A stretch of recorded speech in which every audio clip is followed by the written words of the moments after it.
Hello everyone, in today's lecture we are going to start ecology. NEET biology series का आज जिस chapter को हम लोग स्टडी करने वाले हैं वो चैप्टर है इकोलॉजी। तो इकोलॉजी को देखते हैं। इकोलॉजी हमारे यहाँ 4 चैप्टर में डिवाइड है: organism and population, ecosystem, biodiversity and environmental. इन चारों चैप्टर को समझने से पहले एक बेसिक ओवरव्यू हमारा इकोलॉजी के बारे में होना चाहिए। तो आज इंट्रोडक्शन लेक्चर स्टार्ट करने जा रहे हैं इकोलॉजी का। इकोलॉजी क्या है? Ecology is study of interaction. Ecology अगर हमारे से कोई पूछे ये क्या है तो हम सिंपली कहेंगे इंटरेक्शन है। ये इंटरेक्शन ऑर्गेनिज्म का इन्वायरमेंट के साथ हो सकता है या इन्वायरमेंट का ऑर्गेनिज्म के साथ, यानी ऑर्गेनिज्म और इन्वायरमेंट के बीच में जो इंटरेक्शन है उसी को हम लोग इकोलॉजी कहते हैं। अब इन्वायरमेंट में ही ऑर्गेनिज्म है जिसमें कौन कौन सा फैक्टर है। बायोटिक एनिमल हो सकते हैं, तो जैसे कौन? प्लांट है, एनिमल है और माइक्रोब्स। ये इन्वायरमेंट का लिविंग पार्ट है, बायोटिक पार्ट हो गया। वहीं पर इसी इन्वायरमेंट में नॉन लिविंग पार्ट भी रह रहे हैं, जैसे कौन? लाइट है और सर कौन? तो टेम्परेचर है, नॉन लिविंग पार्ट है। सॉइल है, मिट्टी नॉन लिविंग पार्ट है। वाटर है और एयर है। इन्वायरमेंट में जो इंटरेक्शन हो रहा है उसी की स्टडी को तो हम इकोलॉजी कह सकते हैं। ध्यान देना, इन्वायरमेंट में जो इंटरेक्शन हो रहा है उसी की स्टडी को इकोलॉजी कहते हैं। तो इन्वायरमेंट में तो मौजूद कौन है सर? बायोटिक। तो बायोटिक के बीच में, ऑर्गेनिज्म के बीच में भी इंटरेक्शन हो सकता है। बिल्कुल सर, ऑर्गेनिज्म का ऑर्गेनिज्म के साथ इंटरेक्शन हो सकता है या ऑर्गेनिज्म का इन्वायरमेंट के साथ इंटरेक्शन होता है। इसी की स्टडी को हम लोग क्या कहते हैं? इकोलॉजी कहते हैं।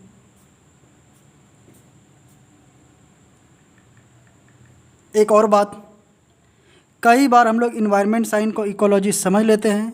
इन्वायरमेंट साइंस इकोलॉजी नहीं है। इन्वायरमेंट में जो इंटरेक्शन हो रहा है वो इकोलॉजी है। तो ठीक है सर, समझ गए इस बात को कि आप यही तो कह रहे हो कि यहाँ जो इंटरेक्शन हो रहा है वो क्या है? उसी की स्टडी कौन है? इकोलॉजी है। इसी को स्टडी को आपने क्या कहा? इकोलॉजी कहा।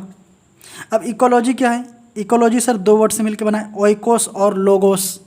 ओइकोस मीन्स हैबिटाट, होम, और लोगोस मीन्स स्टडी, यानी है किसी भी हैबिटाट की जो स्टडी है वही क्या है? इकोलॉजी है। अब इस इकोलॉजी के अंदर हमें पता है कि एक बायोटिक पार्ट है सर और एबायोटिक पार्ट है। तो आपने कहा ऑर्गेनिज्म के बीच इंटरेक्शन, जैसे सर प्लांट को एनिमल ने खाया तो ऑर्गेनिज्म के बीच में इंटरेक्शन, एनिमल को माइक्रोब्स ने खाया तो ऑर्गेनिज्म के बीच का इंटरेक्शन। अरे यही तो इकोलॉजी है सर। आपने ये भी कहा कि ऑर्गेनिज्म का इन्वायरमेंट के साथ इंटरेक्शन है, तो इन्वायरमेंट में क्या है? एबायोटिक फैक्टर भी है। यानी कि अगर मैं ये कहूँ कि प्लांट को एनिमल ने खाया, एनिमल में माइक्रोब्स ने खाया सॉइल के अंदर, तो प्लांट का सॉइल के साथ, एनिमल्स का माइक्रोब सॉइल के साथ यहाँ बायोटिक और एबायोटिक के बीच इंटरेक्शन हो गया। यही इकोलॉजी है। ये सॉइल फिर कहाँ? ये जो सॉइल है इसी में पड़ा हुआ है कौन? प्लांट। तो इसके इंटरेक्शन हो रहा है, यही इकोलॉजी है। यानी हम कह सकते हैं कि इकोलॉजी के अंदर subject of biology in which we study about interaction।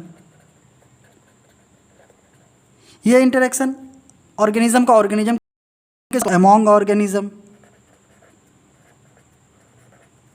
और सर ये बिटवीन ऑर्गेनिज्म एंड इन्वायरमेंट के साथ हो सकता है, तो between organism and environment, environment के कौन सर, जो एबायोटिक फैक्टर है उसके साथ। तो इस तरह से हमारा जो डेफिनेशन है वो पूरा होता है कि इकोलॉजी क्या है। तो सर ऑर्गेनिज्म के बीच का इंटरेक्शन, और ऑर्गेनिज्म कहाँ मौजूद है, ऑर्गेनिज्म मौजूद है इन्वायरमेंट में, यानी इन्वायरमेंट के साथ जो इंटरेक्शन हो रहा है, इन्वायरमेंट में जो इंटरेक्शन हो रहा है वही इकोलॉजी है। अब इन्वायरमेंट में सर ऑर्गेनिज्म है तो ऑर्गेनिज्म का इन्वायरमेंट के साथ इंटरेक्शन होगा। इन्वायरमेंट में क्या मौजूद है, abiotic factor, light, temperature, soil, water, air. तो एक ऑर्गेनिज्म है, उसने लाइट से इंटरेक्शन किया, जैसे प्लांट ने लाइट से इंटरेक्शन किया, तो प्लांट का लाइट के साथ इंटरेक्शन, ये भी इकोलॉजी है। तो इकोलॉजी अगर आपसे ये कोई पूछे तो आप सिंपली बोलोगे ecology is the subject in which we study about interaction, we study about interaction ना। ये जो इंटरेक्शन है ये दो क्वेश्चन के बिहाफ पे रन करता है, दो क्वेश्चन के बिहाफ पे चलता है। एक तो है वाई, ये इंटरेक्शन क्यों हो रहा है, और दूसरा है कि ये कैसे हो रहा है। यानी क्यों और कैसे का ही आंसर हमारे को इस इंटरेक्शन में स्टडी करना होता है। तो वाई जो है वो इम्पोर्टेंस के बारे में बताता है, सिग्निफिकेंस के बारे में बताता है। जैसे सर अगर बुलबुल सिंगिंग करता है तो वो सिंगिंग क्यों कर रहा है, उसका क्या इंपॉर्टेंस है, तो उसका इंपॉर्टेंस क्या है कि वो अलार्म के लिए करता है, अलार्म सिंगिंग है। और दूसरा इसका क्या सिग्निफिकेंस है कि मेल फीमेल अपने पार्टनर को कॉल देने के लिए, मेटिंग कॉल देने के लिए ये करते हैं। दूसरा जो क्वेश्चन है वो है हाउ पे बेस्ड, और हाउ जो है मैकेनिज्म पार्ट को डील करता है। एग्जाम्पल, वॉइस बॉक्स के अंदर क्या होता है कि वाइब्रेटिंग बॉक्स होता है, वॉइस बॉक्स के अंदर वाइब्रेटिंग बॉक्स है। तो कैसे होता है सर, तो उस वाइब्रेटिंग बॉक्स से प्रोड्यूस होता है साउंड, और वो साउंड जो रिलीज़ होता है, वो साउंड जो निकलता है मेमल्स के अंदर लेरिंग्स या वोकल कॉर्ड से, तो ये मैकेनिज्म वाला पार्ट हो गया कि मेमल के अंदर सर लेरिंग्स मौजूद हैं। तो कैसे साउंड प्रोड्यूस करता है, कैसे करता है, तो आप बोलोगे लेरिंग से, वाइब्रेटिंग बॉक्स से, वोकल कॉर्ड से। क्यों करता है, अगर बुलबुल सिंगिंग कर रहा है तो क्यों कर रहा है, तो क्यों का आंसर है कि अलार्म सिंगिंग के लिए, मेटिंग, अपने मेल फीमेल पार्टनर एक दूसरे को मेटिंग कॉल देने के लिए करते हैं, सेक्सुअल अराउजल के लिए करते हैं।